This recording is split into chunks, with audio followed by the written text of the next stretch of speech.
Hey everybody, it is the Angry Honey Badger here, and today it is time for us to take a look at the tier list for patch 6.3 and see where all these champions are falling. The waves of change have hit the tier list again. Champions are moving up and down and all around as we get a better feel for them and as the patch, as we know, has been released. But we need to talk about a champion from the last tier list that some people thought should be higher. Let's talk about it. It's Udyr.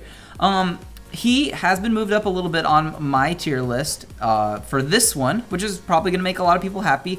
But I need to remind people that this is not a tier list just based on win rate. There are many, many factors that go into it. I talked about this in the original tier list video, but if it was just win rate, I'll refer you to a website that had win rates. That's kind of boring. Win rates aren't always accurate too. Some of the best champions in the game have really bad win rates, but that's because a lot of people can't play some of the best champions.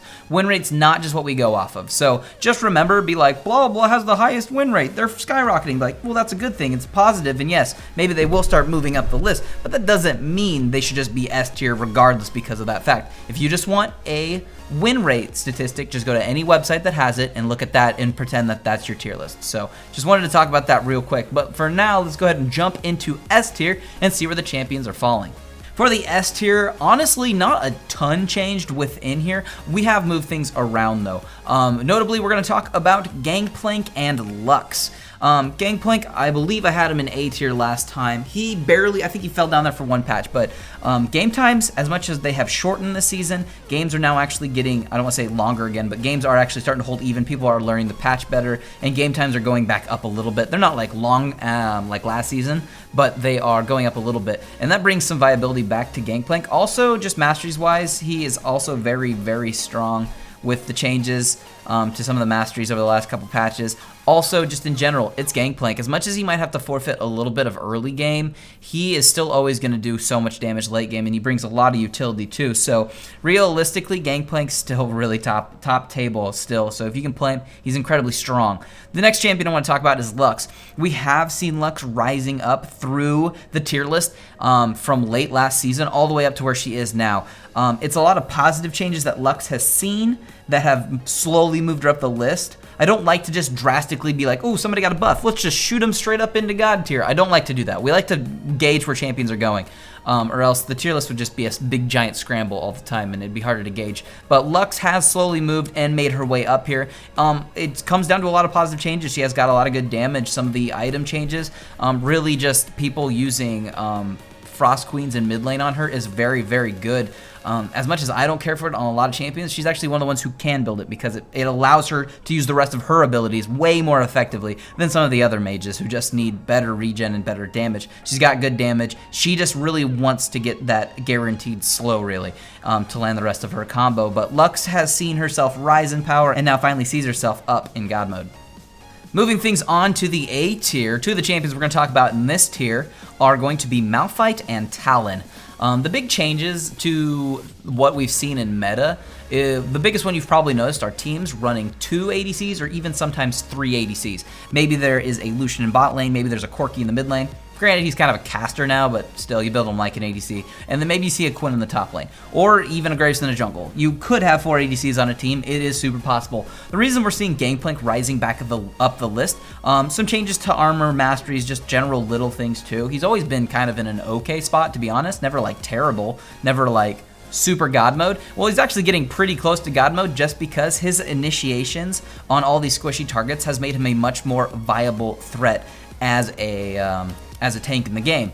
He's one of the best at getting in and initiating, and in some compositions that didn't work within last season because there were other peel or just differences or more tanks where, yeah, Malphite ulting other tanks is like cool, he knocks them up, but he doesn't really hurt them or do anything to them. Malphite engaging on a full team of ADCs is devastating, and that's one of the reasons why he's a really contested pick in the LCS a little bit, because people are running jungle grades and other ADCs in mid and bot lane, and if you can get a Malphite to basically wombo combo against all these really squishies, A, he just builds armor, they're never going to cut through him, and B, he's always going to be able to close the gap and get on them, and that's a nightmare for ADCs, so that's why we've seen his power rise back up. The other champion we're going to talk about is Talon. You may also notice that other AD champions have scurried up a little bit too. Talking about Zed as well. Really, with the introduction of Duskblade, it's really made them a lot stronger. I know some of their win rates have actually fallen. I think this is people who are now playing them who are bad, but once again, we don't just pay attention to win rates. That's a terrible way to make a list. But Talon has also seen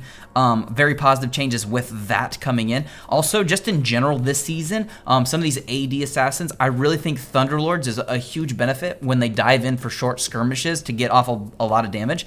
They can do a really good job and have really positive outcomes because of Thunderlord. So a combination of him now basically getting a mini Zed ultimate has made Talon even more ridiculous in the mid lane. And honestly, I like running Talon against Lux. She's got some range, but he can usually dodge around it pretty quick, and he can actually become a nightmare for Lux. So if you're looking for something to counter Lux, who we put in God mode, Talon does a great job. And now with the new item, it's kind of ridiculous. I'm actually maybe thinking that's going to get nerfed coming up. Moving things on to the B tier, we're still in the good and viable, just not at great or obviously godlike. I think people really get confused when we get to B tier. I think they assume all these champions are crap. Not even close to true. You are ill-informed. But let's go ahead and talk about a couple. Illaoi, I've actually moved her down. She's actually becoming less impactful, and the way her damage scales is actually not the most convenient. The more I've got to see her play, the more we've got to see her kind of fall in line with the meta and other changes. I still think she has some great positives to her kit. She's not a bad champion at all, but I think she's kind of fallen down to here, and she's going to sit down here. This isn't a bad place, but we just had to move her down a little bit. She's not as impactful as some would want her to be, and there's other certain things about her kit that just, they don't mesh super awesome at the current moment. We'll see if other comps come around to maybe bring some of her power out, or if just other champions rise in power, maybe she'll be a counter to him. But for now, she's going to hang out down here. Now, another champion I want to keep my eye on, and I actually want to move him up higher than this, is Gragas. Gragas has had those positive changes in the last patch, and I've been playing him a little bit more myself, both as pretty much full AP and as tank Gragas, because both have been viable in different ways. I might have a new build coming out for him soon. I think I like one of them quite a bit. But Gragas, we might start to see his power come back. One of the things that he does well too, and this could work in this meta, is with all these ADCs, he can do quite a lot of damage gap close to him because he's actually fairly mobile, and his ultimate is really helpful for displacing certain people in fights. Just for example, talking about Jhin, who I did put in this tier as well. Like Jhin ults, like Gragas throws a barrel and completely knocks him out of it. Now I know Jhin usually stands way far back to do that, but regardless, Gragas can make his way over to him pretty quick if that's an issue, or save it for that in a fight. Also, anytime you displace ADCs or knock them towards your team, similar to a Malphite ult that we were just talking about, it can be incredibly devastating. So I want to see how Gragas continues to be shaped by his changes that he had, and see if he gets any recognition in the future. But honestly, he's a lot better than some would think. I don't think he's really going to explode really far up the list, but I think he's a little bit better than where he was, and we've moved him up just a little bit because of that. Moving things on to the C tier, I've actually cleaned the C tier up a little bit. I've moved a few of those champions that were in it up to B for now, and seeing if they will continue to rise as patches have happened. For now, I'm fine with pretty much every champion in the C tier at the moment. I have taken the ADCs out of it. Pretty much just all the positive items and changes that happen to almost every ADC makes them somewhat good in other ways. So I don't have any of them down here anymore. And realistically, I moved, I think, some supports out and up too. Supports are in a pretty good spot just overall. Taric, still not convinced about. So this is the C tier for now. It's nothing too crazy, and I don't think anything's really super arguable. I know some people get really upset about Viger and probably Swain, but they really lack in certain areas that you can't really argue most of the time. So their utility is good, just not currently in the meta. And moving things on to the F tier, we moved a couple champions out. You may have noticed that Jhin was down here last time. He's been moved up, and Shen got his space, I think, sorted out too.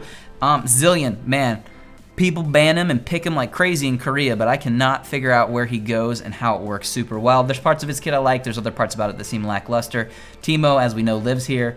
And like I said, I know this is the difficult and this is the bad tier, but these champions are all sitting down here just because they're very difficult to place, not because they're necessarily bad. I've been playing more Mordekaiser jungle myself because he's my favorite champ, but I still can't put him in a good spot. I'd at least put him in B tier, but I don't know if he's A tier material yet. Probably not quite, but his damage output is still just absolutely outrageous. He just needs a team comp around him. which is kind of how it works for some ADCs and all over. So we're going to see how things go in the future for these champions. We'll keep an eye on them, I promise.